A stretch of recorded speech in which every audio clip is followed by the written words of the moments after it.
2026 ವಿವಿಧ ವೃತ್ತಿಪರ ಕೋರ್ಸುಗಳಿಗೆ ನಾವು CET ರ್ಯಾಂಕ್ ಆಧರಿಸಿ ನಾವು ಈಗಾಗಲೇ ಮಾಕ್ ರಿಸಲ್ಟ್ ಬಿಟ್ಟಿದ್ವಿ. ಸಾಕಷ್ಟು ವಿದ್ಯಾರ್ಥಿಗಳು ತಮ್ಮ ಒಂದು ಲಕ್ಕನ್ನು ಚೆಕ್ ಮಾಡ್ಕೊಂಡು ಯಾವುದು ಮಿಸ್ ಆಗಿತ್ತು ಮೇಲೆ ಕೆಳಗೆ ಕಾಲೇಜ್ ಮಾಡಿದ್ರಿ. ಈಗಾಗಲೇ ಪ್ರಾವಿಷನಲ್ ರಿಸಲ್ಟನ್ನು ಪಬ್ಲಿಷ್ ಮಾಡಿದ್ವಿ. ತಾವು ಯಾರಾದರೂ ಆಕ್ಷೇಪಣೆಗಳೇನಾದರೂ ಇದ್ದರೆ, ತಾಂತ್ರಿಕವಾಗಿ ಏನಾದರೂ ಸಮಸ್ಯೆ ಆಗಿದ್ದರೆ ಕೊಡಿ ಅಂತ ಹೇಳಿದ್ವಿ. ತಾವು ಕೊಟ್ಟಂಥದ್ದನ್ನು ಪರಿಶೀಲನೆ ಮಾಡಿದ್ದೀವಿ. ಅದರ ಆಧಾರದ ಮೇಲೆ ಈಗ ಅಂತಿಮ ಫಲಿತಾಂಶವನ್ನು ನಾವು ಪ್ರಕಟಿಸಿದ್ದೀವಿ. ಇನ್ನು ಮೆಡಿಕಲ್, ಡೆಂಟಲ್, ಆಯುಷ್ ಕೌನ್ಸಿಲಿಂಗ್ ನಾವು ಶುರು ಮಾಡಿಲ್ಲ. ಅಂದರೆ ಪ್ರತಿ ವರ್ಷದಂತೆ ಕೌನ್ಸಿಲಿಂಗ್ ಜೊತೆ ಸೀಟನ್ನು ಹಾಕಿಲ್ಲ. ಕೆಲವು ಫಾರ್ಮಸಿ ಕೋರ್ಸ್ಗಳು ಸಹ ನಾವು ಸೀಟ್ ಮ್ಯಾಟ್ರಿಕ್ಸ್ ಬರಲಿಲ್ಲ, ಹಂಗಾಗಿ B ಮತ್ತು D ಹಾಕಲಿಲ್ಲ. ವಿದ್ಯಾರ್ಥಿಗಳು 2-3 ಕೆಟಗರಿಯ ವಿದ್ಯಾರ್ಥಿಗಳು ಈಗ ನಮ್ಮ ಕೌನ್ಸಿಲಿಂಗಲ್ಲಿ ತಾವು ಭಾಗವಹಿಸಿದ್ದೀರ. ಕೆಲವರು ಮೆಡಿಕಲ್ಲು, ಡೆಂಟಲ್ಲು, ಆಯುಷು ನೋಡಿ ನಂತರ ನಾವು ಏನು ಮಾಡಬೇಕು ಅಂತ ತೀರ್ಮಾನ ಮಾಡೋರಿದ್ದೀರಾ. ಕೆಲವು ವಿದ್ಯಾರ್ಥಿಗಳು ಕೇವಲ ನಂದು ಇಂಜಿನಿಯರಿಂಗ್ದಿತ್ತು, ವೆಟರ್ನರಿದಿತ್ತು, ಅಗ್ರಿಕಲ್ಚರ್ದಿತ್ತು, ನನಗೆ ಮೆಡಿಕಲ್ಲಿಗೆ ಡೆಂಟಲ್ಲಿಗೆ ಏನು ಸಂಬಂಧ ಇಲ್ಲ ಅನ್ನುವಂಥ ವಿದ್ಯಾರ್ಥಿಗಳು ನಮ್ಮ ಕೌನ್ಸಿಲಿಂಗಲ್ಲಿ ಇದ್ದೀರಾ. ಬಹುತೇಕ ನಮ್ಮಲ್ಲಿ 1,000ದಷ್ಟು ಕೋರ್ ಬ್ರಾಂಚಿಂದು ಇಂಜಿನಿಯರಿಂಗ್ ಸೀಟ್ಗಳು ಮೇ ಬಿ ಆಪ್ಷನ್ ಎಂಟ್ರಿ ತಾವು ಯಾರೂ ಮಾಡಿಲ್ಲ ಅನ್ನೋ ಕಾರಣಕ್ಕೆ ಅಲಾಟ್ ಆಗಿಲ್ಲ. ಉಳಿದಂತೆ ಬಹುತೇಕ ಸೀಟ್ಗಳು ಅಲಾಟ್ ಆಗಿದೆ. ನಾವೇನು ಆಫರ್ ಮಾಡಿದ್ವಿ ಅಷ್ಟು ಅಲಾಟ್ ಆಗಿದೆ. ಈಗೇನಪ್ಪ ಮಾಡಬೇಕು? ನಾನು 10 ದಿವಸ ನಿಮಗೆ ಸಮಯ ಕೊಡ್ತಾಯಿದ್ದೀನಿ. 10 ದಿವಸ 24 ಜುಲೈ 2026 5:30 ತನಕ ನಾನೀಗ ಫೈನಲ್ ರಿಸಲ್ಟನ್ನು ಪಬ್ಲಿಷ್ ಮಾಡಿ ನಿಮಗೆ ಸಮಯ ಕೊಡ್ತಾಯಿದ್ದೀನಿ. ಯಾರೆಲ್ಲ ನಮ್ಮ ಕೌನ್ಸಿಲಿಂಗಲ್ಲಿ ಭಾಗವಹಿಸಿದ್ದೀರಾ, ಕೆಲವರಿಗೆ ಸೀಟು ಸಿಕ್ಕಿರುವಂಥವ್ರು ಏನಿದ್ದೀರಾ, ತಮಗೆ ನಾನು ಹೇಳ್ತೀನಿ ಏನು ಮಾಡಬೇಕು ನೀವು ಫಲಿತಾಂಶದ ನಂತರ. ಇದು ಮೊದಲ ಸುತ್ತಿನ ಫಲಿತಾಂಶ ಇದೆ. ಜೊತೆಗೆ ಈ ಹಿಂದೆ ಏನಾಗ್ತಾಯಿತ್ತು, ನಮಗೆ 2ನೇ ರೌಂಡಲ್ಲಿ ವಿಶೇಷ ಕೋಟದಲ್ಲಿ ರಿಸರ್ವ್ ಆಗಿರುವಂತಹ ಸೀಟ್ಗಳನ್ನ ನಾವು ಕನ್ವರ್ಟ್ ಮಾಡ್ತಿದ್ವಿ. ಈ ಬಾರಿ ನಾವು ಸರ್ಕಾರದಲ್ಲಿ ಆರಂಭದಿಂದನೂ ಇದು ಚರ್ಚೆ ಮಾಡಿ ಮೊದಲ ಸುತ್ತಿನಲ್ಲೇ ನಾವು ಕನ್ವರ್ಟ್ ಮಾಡಿದ್ವಿ. ಸ್ಪೋರ್ಟ್ಸಿಗೆ ಸಂಬಂಧಪಟ್ಟಂಥದ್ದು ರಿವೈಸ್ಡ್ ಲಿಸ್ಟ್ ಆಗಿದ್ದಕ್ಕೋಸ್ಕರ ನಾವು ಸ್ಪೋರ್ಟ್ಸನ್ನು ಮಾತ್ರ ತೆಗೆದಿಟ್ಟಿದ್ದೀವಿ. ಉಳಿದಂತಹ ಎಲ್ಲ ಕೆಟಗರಿಯ ಎಲ್ಲ ವಿಶೇಷ ಕೆಟಗರಿ ಸೀಟ್ಗಳನ್ನ ಉಳಿದ್ರೆ ಫಸ್ಟು ಅಲಾಟ್ ಮಾಡುವಾಗ ಮ್ಯಾಕ್ಸಿಮಮ್ಮು ಏನು ವಿಶೇಷ ಕೆಟಗರಿ ವಿದ್ಯಾರ್ಥಿಗಳಿದ್ದಾರೆ ಅವ್ರುಗಳಿಗೆ ಹಂಚಿಕೆ ಮಾಡಲಾಗುತ್ತೆ. ಮಾಡಿ ಸಹ ಇನ್ನೂ ಏನಾದರೂ ಸೀಟ್ ಉಳಿತು ಅಂತಂದರೆ ಅದನ್ನು ನಾವು ಕನ್ವರ್ಟ್ ಮಾಡಿ ಅಲಾಟ್ ಮಾಡಿದ್ವಿ. ಓಕೆ, ಇದು ನಮ್ಮ ಒಂದು ಫಲಿತಾಂಶ ಪ್ರಕಟ ಆಗಿರೋ ಹಿನ್ನೆಲೆ ನಾನು ನಿಮಗೆ ಹೇಳಿದ್ದೀನಿ. ಈಗ ನಾನು ಹೇಳ್ತೀನಿ ಸೀಟು ಸಿಕ್ಕಿರುವಂತಹ ವಿದ್ಯಾರ್ಥಿಗಳು ಏನಪ್ಪ ಮಾಡಬೇಕು ನೋಡಿ. ನಾಳೆಯಿಂದ ನಿಮಗೆ ಫಲಿತಾಂಶ ಆದಮೇಲೆ 4 ಚಾಯ್ಸ್ಗಳು ನಿಮ್ಮ ಲಾಗಿನ್ನಲ್ಲಿ ಹೋದರೆ 4 ಚಾಯ್ಸ್ಗಳು ಡಿಸ್ಪ್ಲೇ ಆಗುತ್ತೆ. Choice 1, choice 2, choice 3, choice 4. Choice 1 ಏನಪ್ಪ? ಚಾಯ್ಸ್ 1 ಅಂದರೆ ನಾವು ಬ್ರೋಷರಲ್ಲಿ ಡಿಟೇಲಾಗಿ ನಾನು ಬರೆದಿದ್ದೀನಿ, ತಾವು ಓದಿರ್ತೀರ. ಯಾರು ಓದಿಲ್ಲ, ವಿಡಿಯೋ ನೋಡ್ತಾ ಇದ್ದೀರಾ, ತಮಗೆ ಅನುಕೂಲ ಆಗಲಿ ಅಂತ ನಾನು ಇನ್ನೊಂದು ಸರಿ ಹೇಳ್ತೀನಿ. ಈ ಕೌನ್ಸಿಲಿಂಗಲ್ಲಿ ತಾವು ಯಾವುದೋ ಒಂದು ಕಾಲೇಜನ್ನು ಆಪ್ಷನ್ ಫಸ್ಟ್ ಎಂಟ್ರಿ ಮಾಡಿದ್ರಿ ಅಂದರೆ ನೀವು ಮೆಡಿಕಲ್ ಆಸ್ಪಿರೆಂಟ್ ಅಲ್ಲ, ಇಂಜಿನಿಯರಿಂಗ್ ಆಸ್ಪಿರೆಂಟ್ ಇದ್ದೀರಾ. ಯಾವುದೋ ಟಾಪ್ ಕಾಲೇಜಲ್ಲಿ ಟಾಪ್ ಬ್ರ್ಯಾಂಚ್ದು ನಿಮ್ಮ ಆಯ್ಕೆ ಇತ್ತು, ತಾವು ಚಾಯ್ಸ್ ಆಪ್ಷನ್ ಫಸ್ಟ್ ಎಂಟ್ರಿ ಮಾಡಿದ್ರಿ, ತಮ್ಗೆ ಅದೇ ಸೀಟ್ ಸಿಕ್ಕಿದೆ. ನಿಮ್ಮದು 2ನೇ ವಿಚಾರನೇ ಇಲ್ಲ.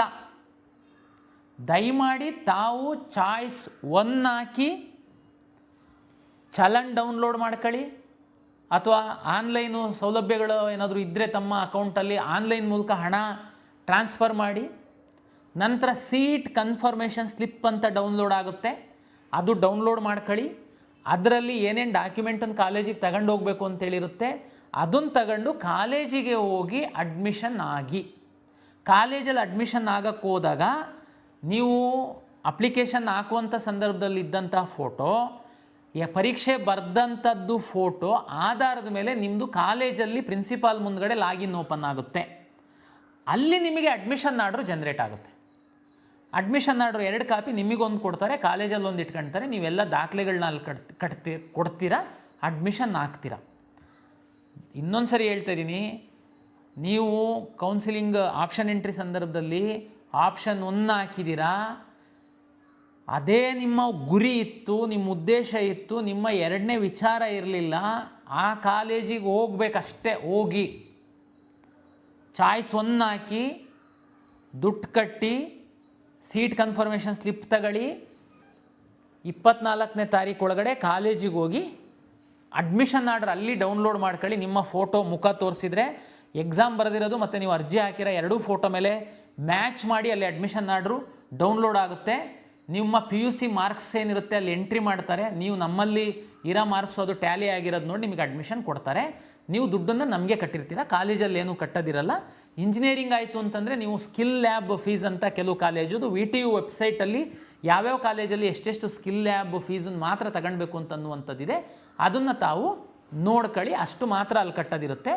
ಹಾಸ್ಟೆಲ್ಲು ಅದೆಲ್ಲ ಆಪ್ಷನಲ್ಲಿರುತ್ತೆ, ಅದು ನಿಮಗೆ ಬಿಟ್ಟಂಥದ್ದು. ಕಾಲೇಜು ನಿಮಗೆ ಪ್ರಾಚಾರ್ಯರು ಪ್ರಾಂಶುಪಾಲರೇನಿದ್ದಾರೆ ಅವ್ರು ನಿಮಗೆ ಕ್ಲಿಯರಾಗಿ ಎಕ್ಸ್ಪ್ಲೈನ್ ಮಾಡ್ತಾರೆ. ಇದು ಇಂಜಿನಿಯರಿಂಗಿಗೆ.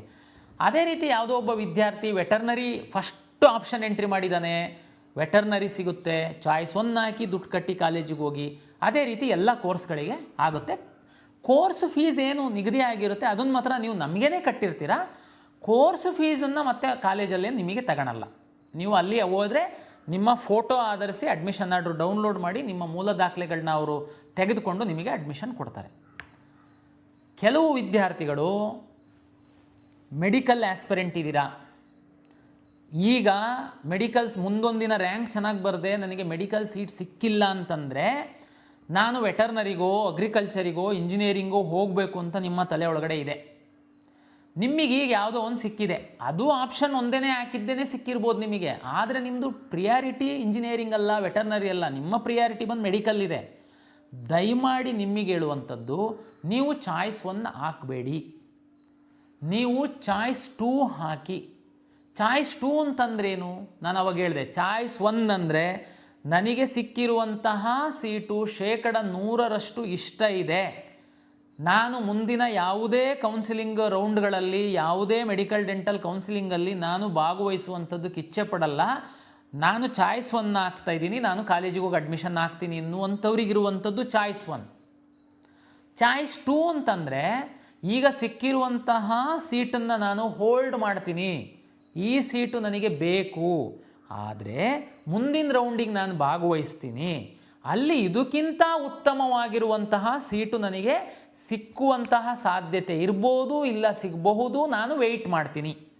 ನೀವು ಚಾಯ್ಸ್ 2 ಹಾಕಬೇಕು. ಯಾರು? ಉದಾಹರಣೆಗೆ ನಾನು ಅವಾಗ ಹೇಳಿದೆ, ನೀವು ಆಪ್ಷನ್ 1 ಹಾಕಿರೋರಿಗೇ ನಿಮಗೆ, ನೀವು ಅಂದರೆ ಮೆರಿಟೋರಿಯಸ್ ಇದ್ದೀರಾ, ಈಗ ವೆಟರ್ನರಿ ಬೆಂಗಳೂರು ಕಾಲೇಜ್ ಹಾಕಿದ್ದೀರಾ, ಆಪ್ಷನ್ 1 ಸಿಕ್ಕಿದೆ ನಿಮಗೆ, ಆದರೂ ಹೋಲ್ಡ್ ಮಾಡ್ಬೋದಾ? ಹೌದು, ಹೋಲ್ಡ್ ಮಾಡ್ಬೋದು. ಚಾಯ್ಸ್ 2 ಹಾಕಿ. ಯಾಕೆ ಅಂತಂದರೆ ನಿಮ್ಮದು ಉದ್ದೇಶ ಮೆಡಿಕಲ್ ಇದ್ದರೆ, ಡೆಂಟಲ್ ಇದ್ದರೆ, ಆಯುಷ್ ಇದ್ದರೆ ಹೋಲ್ಡ್ ಮಾಡ್ತೀರಾ. ಸರ್ ಹೆಂಗೆ ವರ್ಕ್ ಆಗುತ್ತೆ ನೆಕ್ಸ್ಟು ನೋಡಿ, ನೆಕ್ಸ್ಟ್ ರೌಂಡಲ್ಲಿ ನಾನು ಮೆಡಿಕಲ್ ಸೀಟು ಮ್ಯಾಟ್ರಿಕ್ಸನ್ನು ನಾನು ತಗೊಂಡಾಗ ಮೆಡಿಕಲ್ ಎಲ್ಲ ಕಾಲೇಜ್ಗಳನ್ನ ನೀವು ಚಾಯ್ಸ್ 2 ಹಾಕಿದರೆ ಆ ಸೀಟಂತೂ ನಿಮಗೆ ಕನ್ಫರ್ಮ್ ಇರುತ್ತೆ. ಅದಕ್ಕಿಂತ ಮೇಲ್ಗಡೆ ನೀವು ಯಾವುದೇ ಕಾಲೇಜ್ಗಳನ್ನು ಎಂಟ್ರಿ ಮಾಡುವಂಥದ್ದಕ್ಕೆ ಅವಕಾಶವನ್ನು ನಾವು ಕೊಡ್ತೀವಿ. ಆವಾಗ ಉದಾಹರಣೆಗೆ ಇದು ಆಪ್ಷನ್ 1 ಹಾಕಿದ್ದೂ ಮುಂದೆ ಬರುವಂಥವ್ರು, ಕೆಲವ್ರದ್ದು ಚಾಯ್ಸ್ 2 ಮತ್ತೂ ಯಾರು ಹಾಕಬೇಕು ಅಂತ ಹೇಳ್ತೀನಿ.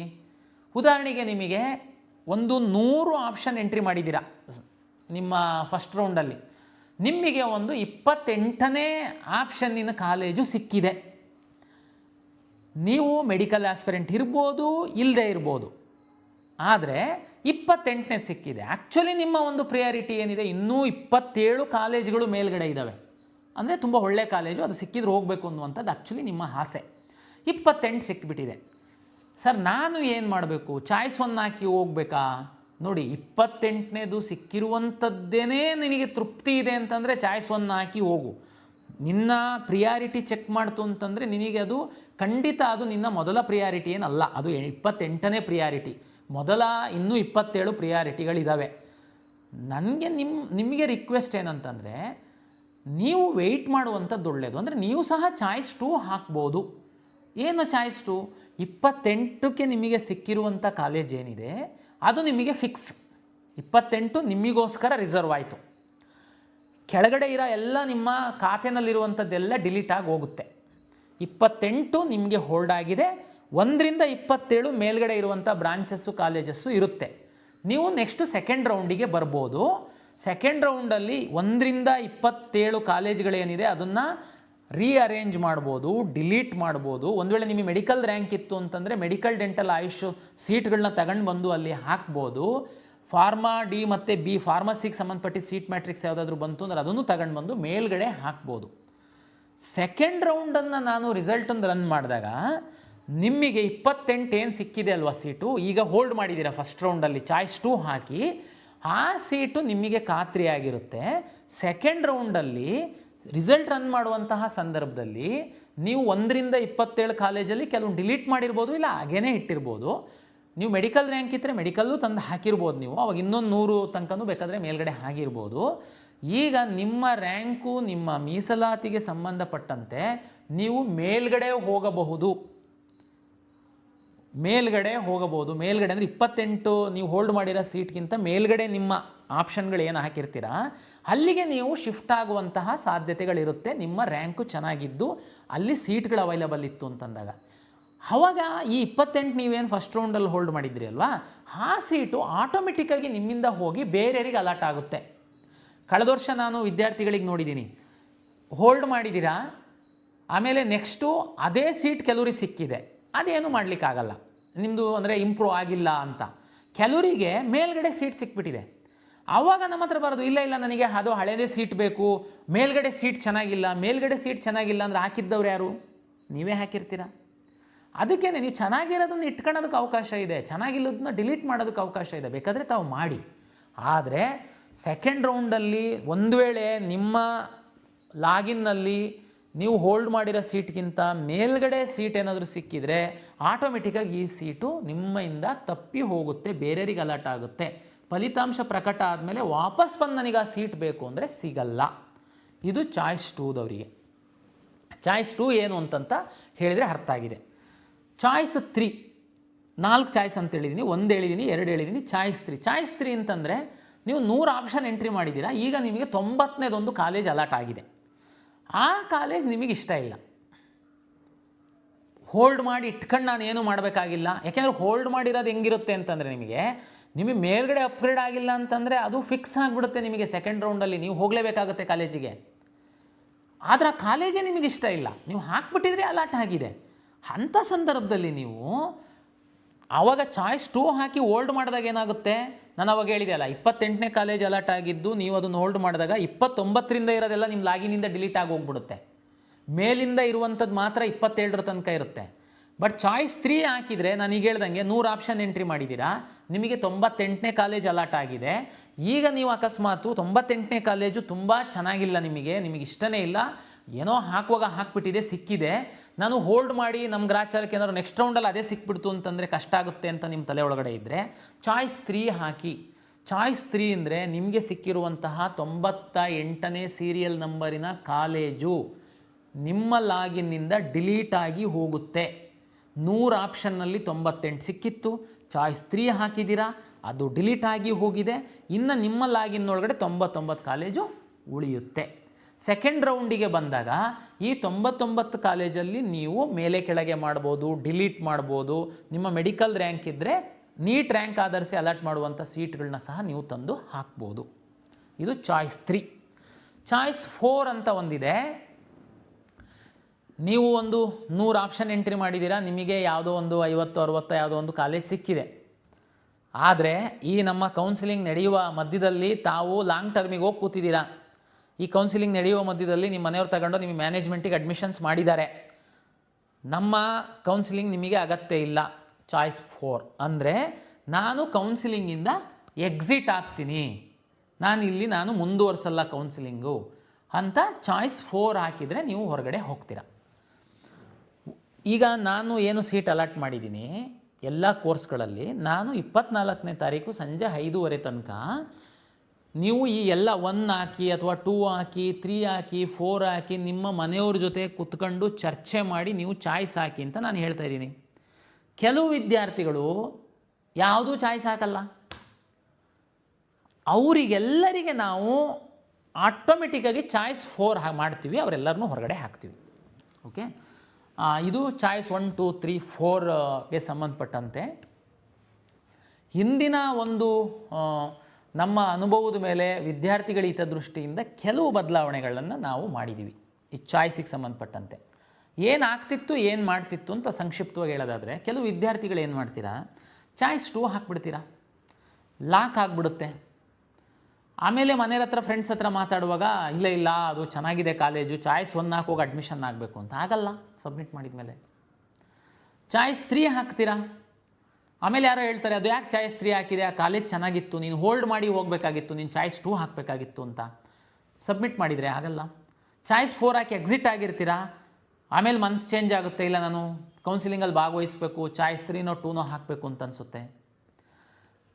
ಇದಕ್ಕೆ ಅವಕಾಶಗಳಿರಲಿಲ್ಲ. ಏನಾಗ್ತಿತ್ತು, ಒಂದು ಸರಿ ಲಾಕ್ ಹಾಕ್ತಿದ್ದಂಗೆ ಪ್ರತಿ ದಿವಸ 500ರಿಂದ 1000 ವಿದ್ಯಾರ್ಥಿಗಳಿಗೆ ಬರಲಿಕ್ಕೆ ಶುರು ಮಾಡ್ತಿದ್ರಿ. ನಮ್ಮದು ಸಿಸ್ಟಮೇ ಆ ರೀತಿ ಇರಲಿಲ್ಲ. ಒಂದು ಸರಿ ಲಾಕ್ ಮಾಡಿದ್ದೀರಾ, ನಿಮ್ಮ ಹಣೆ ಬರ ಹೋಗಿ ಅಂತ ನಮ್ಮವರು ಕಳಿಸ್ತಾಯಿದ್ರು. ಈ ಸರಿ ಚಾಯ್ಸ್ 1 ಹಾಕಿ, ಇವತ್ತು ಚಾಯ್ಸ್ 1 ಹಾಕ್ತೀರಾ, ಚಲನ್ ಡೌನ್ಲೋಡ್ ಮಾಡ್ತೀರಾ, ದುಡ್ಡು ಇನ್ನೂ ಕಟ್ಟಿಲ್ಲ, ಮನ್ಸು ಚೇಂಜ್ ಆಗುತ್ತೆ ನಿಮ್ಮದು. ಮತ್ತೆ ಲಾಗಿನ್ ಆಗಿ ಚಾಯ್ಸ್ 2 ಹಾಕಿ, ಚಾಯ್ಸ್ 2 ಹಾಕಿದ್ದೀರಾ,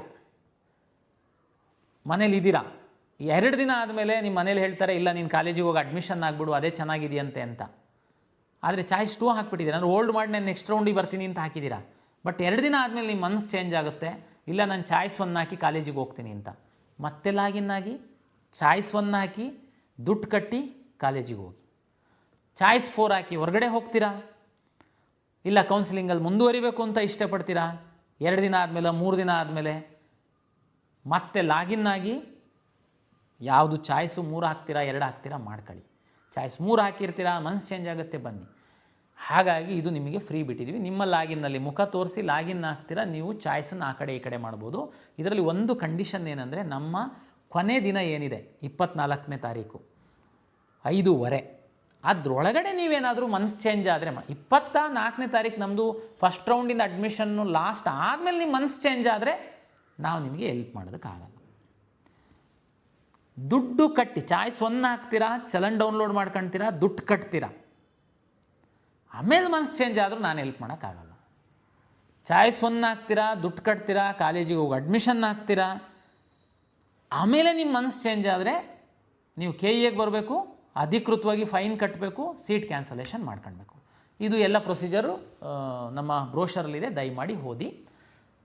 ಇವರಿಗೆ ಮಾತ್ರ ನಾನು ಅನುಕೂಲ ಮಾಡಿಕೊಟ್ಟಿದ್ದೀನಿ. ಅಂದರೆ ನೀವು ಪದೇ ಪದೇ ನಮ್ಮ KE ಕಚೇರಿ ತನಕ ಬರಬೇಕು, ಅದು ಎಲ್ಲ ಹಲಿಬೇಕು, ಅರ್ಜಿ ಕೊಡಬೇಕು, ಅದು ಎಲ್ಲ ಆಗಬಾರ್ದು ಸಮಸ್ಯೆ ಅಂತ ನಾವು ಇದು ಮಾಡಿದ್ದೀವಿ. ನೀವು ಏನೇ ಡಿಸಿಷನ್ ತಗೊಳ್ಳುವಾಗ ಮತ್ತೆ ಮಾಡೋದಲ್ಲ, ಭಾಳ ವಿಚಾರ ಮಾಡಿ ನೀವು ಡಿಸಿಷನ್ ತಗೊಳ್ಳಿ.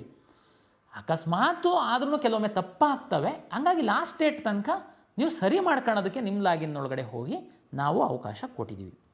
ದಯಮಾಡಿ ಸೈಬರ್ ಸೆಂಟರ್ ಅವರಿಗೆ ನಿಮ್ಮ ಎಲ್ಲ ಅಸ್ತ್ರ ಕೊಟ್ಬಿಟ್ಟು ಚಾಯ್ಸ್ ಹಾಕೋಕ್ಕೆ ಬಿಡೋಕ್ಕೆ ಹೋಗಬೇಡಿ. ನೀವು ಸೈಬರ್ ಸೆಂಟ್ರ್ ಬಳಕೆ ಮಾಡ್ಕೊಳ್ಳಿ. ನೀವು ಅವ್ರ ಜೊತೆ ಕೂತ್ಕೊಂಡು ನಿಮ್ಮ ಮುಖ ತೋರಿಸಿ ಲಾಗಿನ್ ಓಪನ್ ಆಗಿ ಪೂರ್ತಿ ನಿಮ್ಮ ಪ್ರಕ್ರಿಯೆಯನ್ನು ಮುಗಿಸಿ ಲಾಗೌಟ್ ಆಗಿ ಹೊರಗಡೆ ಬನ್ನಿ. ನೀವು ಹೋಗ್ಬಿಟ್ಟು ಮುಖ ತೋರಿಸಿ ಲಾಗಿನ್ ಓಪನ್ ಮಾಡಿ ನೀನು ಚಾಯ್ಸ್ 1 ಹಾಕೋ 2 ಹಾಕು ಏನಾದರೂ ಹೇಳಿ ಹೋಗೋದು ಬೇಡ. ದಯಮಾಡಿ ಅದನ್ನು ತಾವು ಜೊತೆಲಿ ಇದ್ದು ಮಾಡಿ. ಸುಮ್ಮನೆ ಅದು ಮಿಸ್ಯೂಸ್ ಆಗುತ್ತೆ, ನಂತರ ನೀವು ಬಲಿಪಶುಗಳಾಗ್ತೀರ. ಹಾಗಾಗಿ ಇದು ಫಸ್ಟ್ ರೌಂಡ್ ಇದೆ, ನಂದು ವಿನಂತಿ. ಮೆಡಿಕಲ್ ಡೆಂಟಲ್ ಆಯುಷಿಗೆ ಹೋಗುವಂಥ ಅಭ್ಯರ್ಥಿಗಳು ಏನು ಫಸ್ಟ್ ರೌಂಡಲ್ಲಿ ಕಂಪಲ್ಸರಿ ಅಡ್ಮಿಷನ್ ಏನಿರಲ್ಲ, ಗಡಿಬಿಡಿನಲ್ಲಿ ಹೋಗಿ ಅಡ್ಮಿಷನ್ ಆಗಿ ಆಮೇಲೆ ಇಲ್ಲ ಸರ್ ನಾನು ಮೆಡಿಕಲ್ಲಿಗೆ ಹೋಗಬೇಕು ನನಗೆ ಅದೆಲ್ಲ ಮಾಡೋಕ್ಕೆ ಹೋಗಬೇಡಿ. ದಯಮಾಡಿ ನಮ್ಮ medical dental AYUSH NEET result ಇನ್ನೇನು ಸದ್ಯದಲ್ಲೇ ಬರುತ್ತೆ, ಸೀಟ್ ಮ್ಯಾಟ್ರಿಕ್ಸ್ ಬರುತ್ತೆ. ಸೆಕೆಂಡ್ ರೌಂಡಲ್ಲಿ ನಾವು ಅದನ್ನು ಸೇರಿಸಿ ನಾವು ಕೌನ್ಸಿಲಿಂಗ್ ಮಾಡೋದಕ್ಕೆ ಪ್ಲ್ಯಾನ್ ಮಾಡ್ಕೊಳ್ತಾ ಇದ್ದೀವಿ. ಒಂದು ವೇಳೆ ನೀಟ್ ರ್ಯಾಂಕ್ ಇದ್ದು ನಿಮ್ಮ ಆದ್ಯತೆ ನೀಟ್ ರ್ಯಾಂಕ್ ಆಧರಿಸಿತ್ತು ಅಂತಂದರೆ ದಯಮಾಡಿ ಅಡ್ಮಿಷನ್ ಆಗಬೇಡಿ. ಅಡ್ಮಿಷನ್ ಆಗಿ ಮತ್ತೆ ಬರೋದು ಎಲ್ಲ ನಮಗೆ ಗೊಂದಲ ಆಗುತ್ತೆ, ನಿಮಗೆ ಸಹ ಟೆನ್ಷನ್ ಆಗುತ್ತೆ. ಯಾಕೆಂದರೆ ಇದನ್ನು ನಾವು ಕಂಪಲ್ಸರಿ ನಿಮಗೆ ಹೇಳ್ತಾ ಇಲ್ಲ. ಅಂಥವರು ದಯಮಾಡಿ ಚಾಯ್ಸ್ 2 ಹಾಕ್ಕೊಂಡು ವೆಯ್ಟ್ ಮಾಡಿ, ಏನು ಸಮಸ್ಯೆ ಆಗಲ್ಲ ನಿಮಗೆ. ಯಾಕೆಂದರೆ ಈಗ ಸಿಕ್ಕಿರೋದು ಬೆಸ್ಟ್ ಆಫ್ ದಿ ಬೆಸ್ಟ್ ಇದೆ. ಯಾಕೆಂದರೆ ನಾವು ಆಲ್ರೆಡಿ ಡಿ ಕ್ಯಾಟಗರೈಸೇಷನ್ ಮಾಡಿರೋದ್ರಿಂದ ತುಂಬ ಸೀಟ್ಗಳು ನಿಮಗೆ ಸಿಕ್ಕಿರುತ್ತೆ. ಆದ್ರೂ ಆಮೇಲೆ ಇನ್ನೊಂದು ಉದಾಹರಣೆಗೆ ಸರ್ ನನಗೆ 4ನೇ ಆಪ್ಷನ್ ಸೀಟ್ ಸಿಕ್ಕಿದೆ ಸರ್, ಇನ್ನೊಂದು 3 ಜಂಪ್ ಆಗ್ಬೋದಾ, ನಾನು ಮೇಲೆ ಹೋಗ್ಬೋದಾ?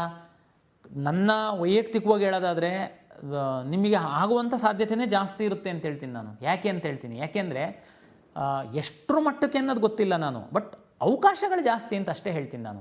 ಯಾಕೆಂದರೆ ನಿಮಗೇನೆ ಗೊತ್ತಿದೆ, ನಮ್ಮ ರಾಜ್ಯದ ಮೆಡಿಕಲ್ ಡೆಂಟಲ್ ಆಯುಷ್ ವಿದ್ಯಾರ್ಥಿಗಳು ಸಹ ಈ ಕೌನ್ಸಿಲಿಂಗಲ್ಲಿ ಭಾಗವಹಿಸಿದ್ದಾರೆ. ಅವರೆಲ್ಲ ಒಂದೊಂದು ಟಾಪ್ ಕಾಲೇಜ್, ಮೆರಿಟೋರಿಯಸ್ ಸ್ಟೂಡೆಂಟ್ ಇದ್ದವರೆಲ್ಲ ಒಂದೊಂದು ಟಾಪ್ ಕಾಲೇಜಲ್ಲಿ ಸೀಟ್ ಇಟ್ಕೊಂಡಿದ್ದಾರೆ. ಅವರು ಮುಂದಿನ ಸುತ್ತಿನಲ್ಲಿ ಮೆಡಿಕಲ್ಲಿಗೆ ಹೋಗ್ತಿದ್ದಂಗೆ ಅವರು ಆ ಸೀಟನ್ನು ರಿಲೀಸ್ ಮಾಡ್ತಾರೆ. ಆ ಸೀಟು ಆಟೋಮೆಟಿಕ್ಕಾಗಿ ನಿಮ್ಗಳಿಗೆ ಅನುಕೂಲ ಆಗ್ತಾ ಹೋಗುತ್ತೆ, ನೀವು ಸ್ವಲ್ಪ ಸ್ವಲ್ಪ ಮೇಲ್ಗಡೆ ಹೋಗ್ತಾ ಹೋಗ್ತೀರಾ. ಅಂದರೆ ಇದು ನಿಮಗೆ ಸಹಾಯ ಆಗುತ್ತೆ. ಹಾಗಾಗಿ ನೀವು ಇದನ್ನೆಲ್ಲ ವಿಚಾರ ಮಾಡಿ ತಾವು ತೀರ್ಮಾನ ಮಾಡಿ, ತುಂಬ ಕ್ಲಾರಿಟಿ ಇದ್ದು ಕಾಲೇಜಿಗೆ ಹೋಗ್ತೀನಿ, ನಂದು ಇಷ್ಟನೇ ಅದಿತ್ತು, ಅದೇ ಕಾಲೇಜ್ ಸಿಕ್ಕಿದೆ, ದಯಮಾಡಿ ಹೋಗಿ ಅಡ್ಮಿಷನ್ ಆಗಿ. ಇದು 2026 ಕೌನ್ಸಿಲಿಂಗಿನ ಮೊದಲ ಸುತ್ತಿನ ಫಲಿತಾಂಶದ ನಂತರ ವಿದ್ಯಾರ್ಥಿಗಳು ಏನೆಲ್ಲ ಮಾಡಬೇಕು ಅಂತನ್ನುವಂಥದ್ದನ್ನು ನಾನು ಸಂಕ್ಷಿಪ್ತವಾಗಿ ನಿಮಗೆ ತಿಳಿಸ್ಕೊಟ್ಟಿದ್ದೀನಿ. ಹೆಚ್ಚಿನ ಮಾಹಿತಿ ಮತ್ತು ವಿವರ ಬೇಕು ಅಂತಂದರೆ KEA ವೆಬ್ಸೈಟಲ್ಲಿ ಬ್ರೋಷರ್ ಇದೆ, ದಯಮಾಡಿ ಫ್ರೀ ಇದ್ದಾಗ ಒಮ್ಮೆ ಓದಿ. ಅಲ್ಲಿ ಚಾಯ್ಸ್ಗಳದ್ದು ಪರಿಣಾಮಗಳೇನಿರುತ್ತೆ, ಚಾಯ್ಸ್ ಅಂದರೆ ಇನ್ನೂ ವಿವರವಾಗಿ ಕೊಟ್ಟಿದ್ದಾರೆ. ಬಹುತೇಕ ಇದರಿಂದ ನಿಮಗೆ ಸಹಾಯ ಆಗುತ್ತೆ ಅಂತ ಭಾವಿಸ್ತೀನಿ. ಯಾರು ಗಡಿಬಿಡಿ ಮಾಡಬೇಡಿ. ಯಾವುದೇ ಚಾಯ್ಸನ್ನು ಹಾಕುವಾಗ ದಯಮಾಡಿ ನೀವು ಮನೆಯವ್ರ ಜೊತೆ ಚರ್ಚೆ ಮಾಡಿ ಚಾಯ್ಸ್ ಹಾಕಿ, ನಂತರ